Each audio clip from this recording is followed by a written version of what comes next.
세실대학교 4기 학생 여러분 안녕하십니까? 저는 온수리교에서 심호하고 있는 주성식 신부입니다. 제가 맡게 된 과목은 대한성공의 역사입니다. 여러분들이 아시는 것처럼 대한성공의 역사는 130주년을 맞이하고 있습니다. 대한성공의 이 긴 130년의 역사를 이 짧은 시간에 말씀드린다는 것이 얼마나 무모한 일인지 모르겠습니다. 하지만 특징적인 것을 중심으로 해서 여러분들께 이 시간 말씀을 드리고자 합니다.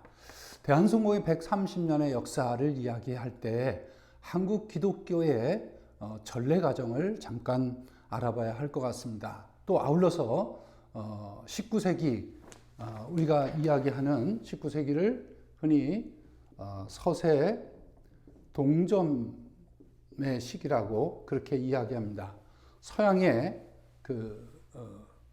앞선 문물을 가진 제국주의 국가들이 동양에 나름대로 문물이 뒤진 나라들을 점령, 점거 해오는 과정을 겪었다는 것입니다. 그래서 이때 서세 동점 시기에 기독교 역시도 동북아시아의 전례가 되게 되었는데, 가장 먼저 중국을 말씀드리자면 중국은 여러분들이 아시는 것처럼 영국과 맞서 전쟁을 하였고, 또 소위 말하는 아편 전쟁을 통해서 중국은 영국의 무릎을 꿇고 말았죠. 그리고 나서 이제 문호를 개방하게 되었습니다. 이 문호 개방과 함께 중국에도 기독교, 특히 성공회가 들어오게 되었는데 1849년에 홍콩에 성공회 교구가 가장 먼저 세워지게 되었습니다.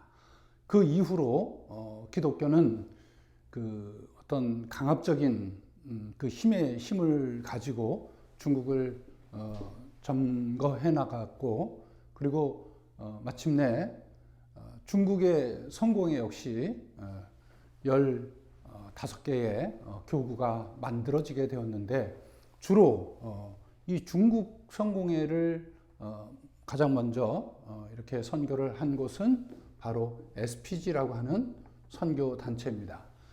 이 SPG는 자그마치 세워진 지 320년에 이르는 굉장히 유서 깊은 선교 단체입니다. SPG와 그리고 CMS, 그리고 미국 성공회, 카나다 성공회, 그리고 중국 내지 선교회 등 이렇게 15개 교구가 만들어져서 중국의 기독교가 전래되었습니다. 일본은 어떤가요? 일본은 중국하고는 조금 차이는 있습니다. 하지만 일본 역시 서양의 세력들, 특히 일본은 미국에 의해서 이렇게 문호가 개방이 되었고요. 그래서 일본은 중국보다 조금 늦은, 한 10년 늦은 1859년에 기독교가 공식적으로 먼저 시작이 되었고, 또 그리고 그렇다고 해서 이 1859년에 아주 급격하게 성장한 것은 아니었습니다. 여러 가지 우여곡절을 겪었고요. 10년 후인 1869년 이때부터 일본의 기독교는 본격적으로 전파가 되었습니다. 왜냐하면 1868년, 그러니까 69년보다 1년 전인 68년, 여러분들이 우리가 잘 알고 있는 명치유신, 메이지 유신이 이루어졌기 때문에 이때부터 일본의 기독교는 전파가 되었습니다. 하지만 일본의 정책은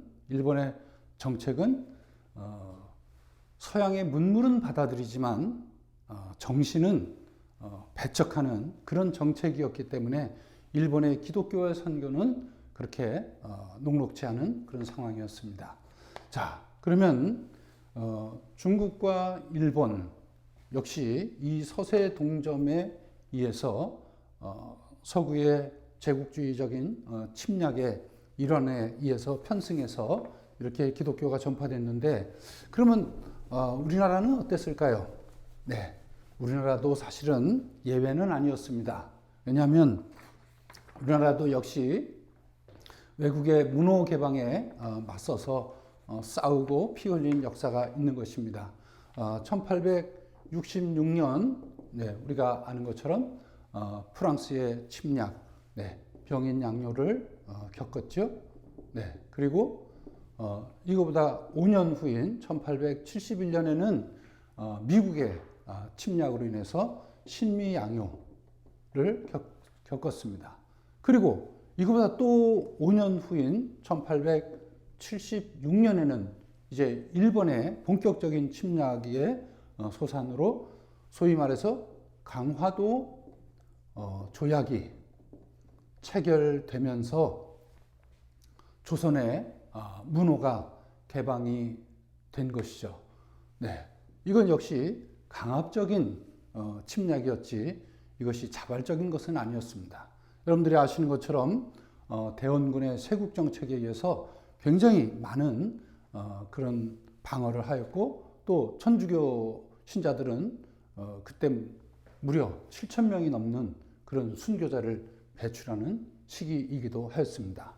자, 이런 시기에 이제 서양의 기독교가 우리 한국에도 유입이 되게 되는데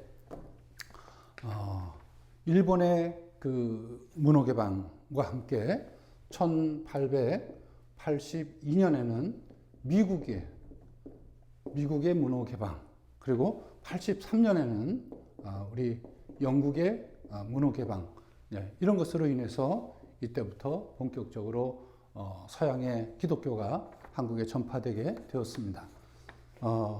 우리가 아시는 장로교, 감리교, 개신교는 1884년 우리가 잘 알고 있는 알렌이라든가 언더우드, 아펜젤러, 스크랜튼 등등, 그래서 장로교, 감리교가 동시에 1884년에 한국에 들어오게 됐고요. 그러면 우리가 대한성공의 역사를 130년이라고 이야기할 때 그 시작은 1890년입니다. 네. 그렇다면 한국 개신교하고 차이가 좀 있죠. 하지만 이제 이 차이 속에 어떤 이야기가 담겨져 있는지 하는 이야기를 좀 더 드리고자 합니다. 자, 이렇게 대한성공회가 한국에 유입되게 된 이야기는 우리가 공식적으로는 130년을 이야기하지만 사실은 그거보다 더 먼저 오히려 그 장로교, 감리교보다 먼저인 1800년, 4년 전인 1880년부터 한국의 성공회가 선교를 하려고 하는 노력을 했다는 것을 알 수 있습니다. 1880년 카나다의 선교사였던 슈라고 하는 일본 성공회 파송을 받은 SPG 선교사입니다. 네, 아까 SPG 선교회 말씀드렸죠? 네, 굉장히 아주 유서 깊은 선교회인데 이 카나다의 그 일본 성공회 선교사였던 슈가 바로 우리 부산에 그 일본 성공회 전도사 한 명을 파송을 했습니다. 그래서 지원을 하고 또 전도를 하기 위해서 노력을 하였죠. 그리고 이 쇼는 SPG 본부에 그 한국에도 성공회를 세워달라고 하는 그런 청원을 하기도 하였습니다. 그 이후로 3년 후인 83년에는 이제 중국 성공회에서 나섰습니다. 중국 성공회의 주교들 버든, 스콧, 몰이라고 하는 이 세 분의 주교님이 바로 이들은 CMS 소속이어서 CMS라고 하는 영국의 역시 한 220년 된 선교 단체에 청원을 해서 조선에도 성공회를 세우게 해달라고 하는 그런 요청을 하였습니다. 그리고 1885년에는 역시 중국의 울프라고 하는 영국 성공의 선교사였던 총사제가 두 사람을 부산에 파송해서 부산에 와서 2년 동안 그 성공회를 전파하는 그런 일도 있었습니다. 그리고 마침내 1887년에는 이때는 중국 성공의 북중국 교구의 주교였던 스코트 주교, 그리고 일본 성공의 주교였던 비커스테드, 이 두 분이 부산에서 만났습니다. 네. 스코트는 제물포를 거쳐서 경성을 거쳐서 다시 제물포에서 배를 타고 그리고 부산에 가서 비커스테드 일본 성공의 주교를 만나서 과연 조선에 선교가 가능할지 하는 여러 항목을 가지고 살펴본 결과 이들은 조선에 성공회가 세워지는 것이 마땅하고 여건이 잘 조성이 되었다고 생각을 하였습니다. 그래서 북중국의 주교였던 스코트가 바로 캔터베리 대주교에게 서신을 띄웠습니다. 1887년 11월경에 서신을 띄웠고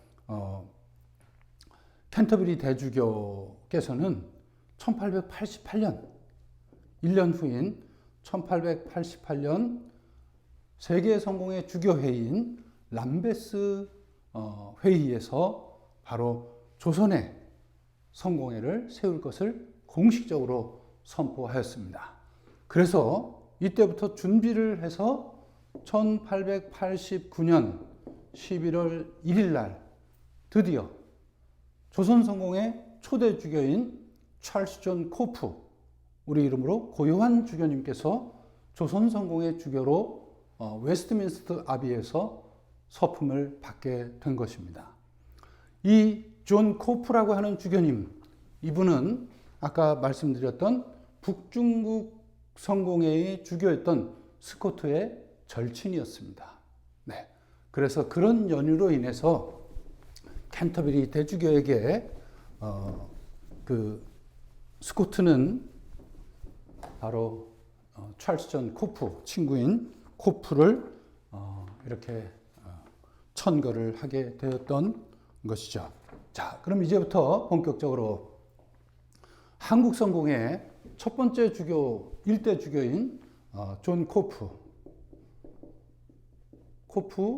주교님의 시대를 간략하게 말씀을 드리겠습니다.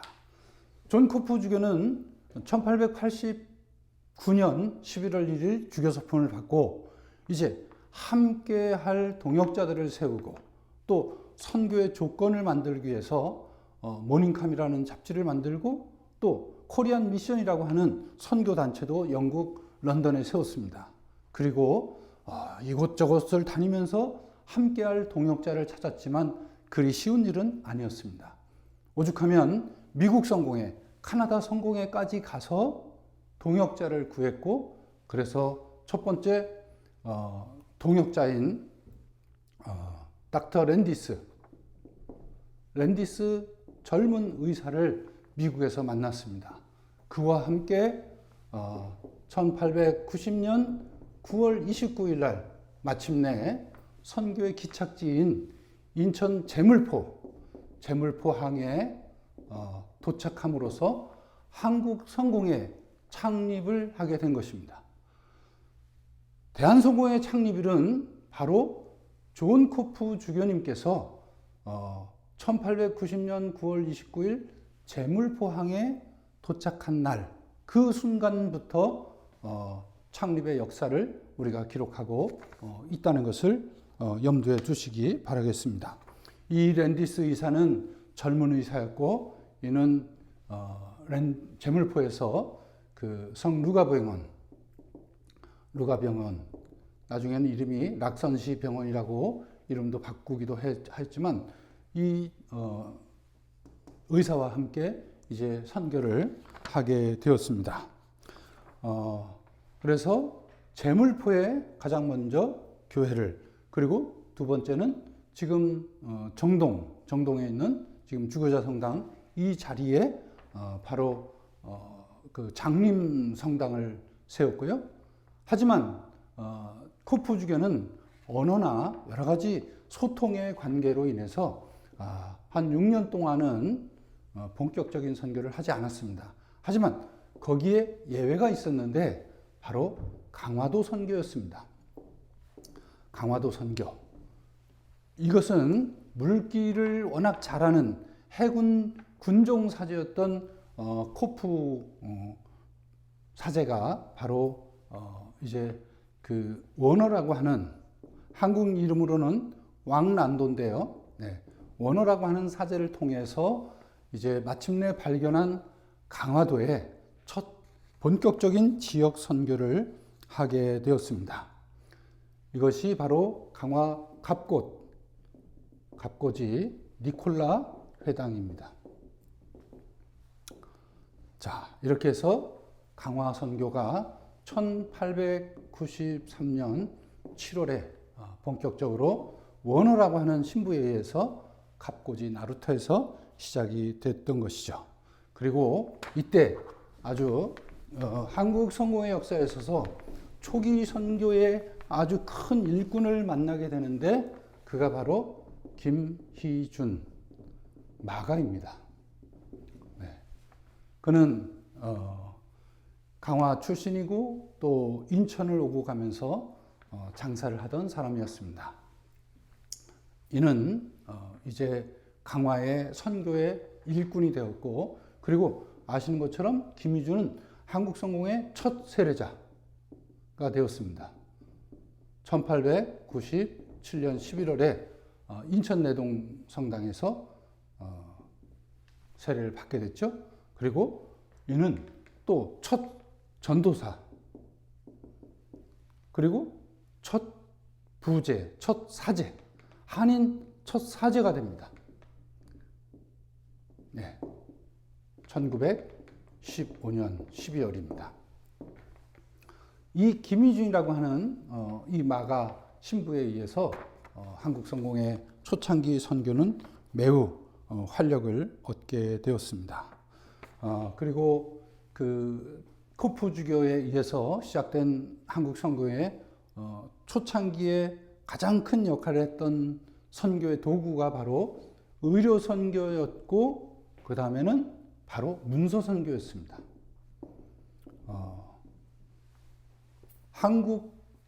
영국 해군 군종 기금의 도움을 받아서 아주 최신식, 당시로선 최신식 그 인쇄기를 도입해서 여러 가지 많은 조만민광을 비롯한 많은 전례서, 또 전도지, 교리서 등등을 출판하고 또 이렇게 선교를 하게 되었습니다.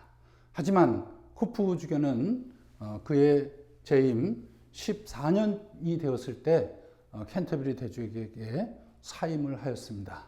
사임 이유는 여러 가지가 있었지만 그 어려운 그 경제 여건, 또 그리고 영국 성공의 선교사들의 충원이 제대로 되지 않는 그런 등, 그리고 또 하나는 코프 주교님은 은퇴할 때까지 한국말을 잘하지 못했어요. 그래서 한국말로 설교할 수 없었고 한국말로 교리 공부를 시킬 수 없었기에 그는 결국 역부족을 실감하고 1904년에 사의를 표하게 됩니다.